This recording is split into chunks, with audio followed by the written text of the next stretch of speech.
सबके पैरों तले जमीन कांप उठेगी। कहानी की शुरुआत होती है मधुपुर गांव से, जहां रहते थे दो अनमोल रत्न, राय स्टार और उसकी छोटी बहन पिंकी। इन दोनों का रिश्ता इतना गहरा था कि पूरे गांव में मिसाल बन चुकी थी। दोनों ही साथ में पढ़ते थे और दोनों ही साथ में पूरा दिन खेलते रहते थे। एक दिन इन दोनों ने सोचा कि चलो इस गांव से बाहर चलते हैं खेलने के लिए। दोनों ही भाई बहन पूरा दिन खेलते रहे और खेलते खेलते पता ही नहीं चली कब शाम हो गई। राय स्टार और पिंकी अपने गांव से बहुत दूर चले गए थे। तभी रात हो जाती है। दोनों ही भाई बहन डर चुके थे और सामने एक जंगल था, जहां से उनका रास्ता सीधे उनके गांव में जाता था। लेकिन इस जंगल से अजीबोगरीब आवाजें आ रही थी। राय स्टार और पिंकी धीरे धीरे इस जंगल से बाहर जा रहे थे, लेकिन तभी अचानक से एक आवाज आई और पिंकी गायब हो गई। राय स्टार डर गया और वहीं बेहोश हो गया। अगली सुबह जब राय स्टार की आंखें खुली, वो अपने गांव के घर के पास पड़ा था, लेकिन पिंकी नहीं थी। राय स्टार जल्दी ही जंगल में जाता है, लेकिन पिंकी का कुछ पता नहीं था। पूरे 20 साल बीत चुके थे। राय स्टार अब इस गांव का राजा बन चुका था, लेकिन राय स्टार हर रोज उस जंगल के पास जाता और अपनी बहन को याद करके फूट फूट कर रोता। एक दिन राय स्टार अपने घर लौट रहा था। सामने अचानक से एक परछाई आ गई।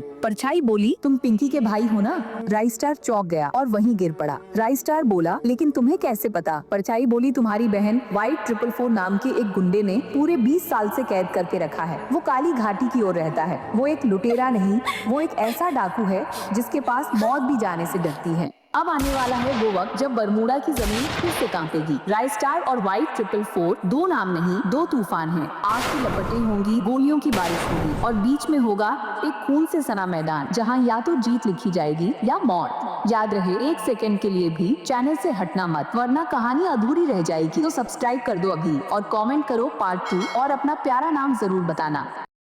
ये कहानी सुनने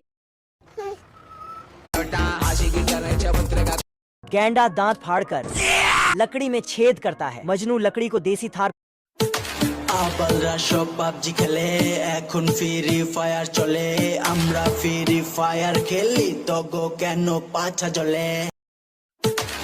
आखिर पेन किस तरह काम करता है मैं बताऊंगा, लेकिन उससे पहले आप पेन देखे हो तो वीडियो को लाइक और चैनल को सब्सक्राइब करो। देखो, पेन की नोक पर एक छोटी सी स्टील की गेंद होती है जो पेन के अंदर मौजूद स्याही के भंडार से जुड़ी होती है। जब हम पेन को कागज पर घुमाते हैं तो यह गेंद घूमती है और स्याही। आखिर पेन किस तरह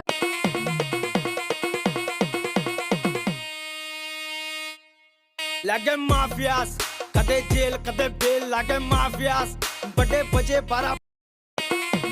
अगर हंसी नहीं आई तो गर्लफ्रेंड। ये सुमो रेसलर बिल्कुल भी मोटे नहीं होते। 170 किलो का होने के बावजूद भी ये वाला मोटा नहीं है। दरअसल इनकी गुब्बारे जैसी चर्बी को देखकर बहुत से लोगों को लगता है कि ये मोटे हैं, लेकिन हकीकत में एक एवरेज सुमो रेसलर का बॉडी फैट 20-25% तक ही होता है और इनकी फुर्ती बिल्कुल एथलीट लोगों की तरह होती है।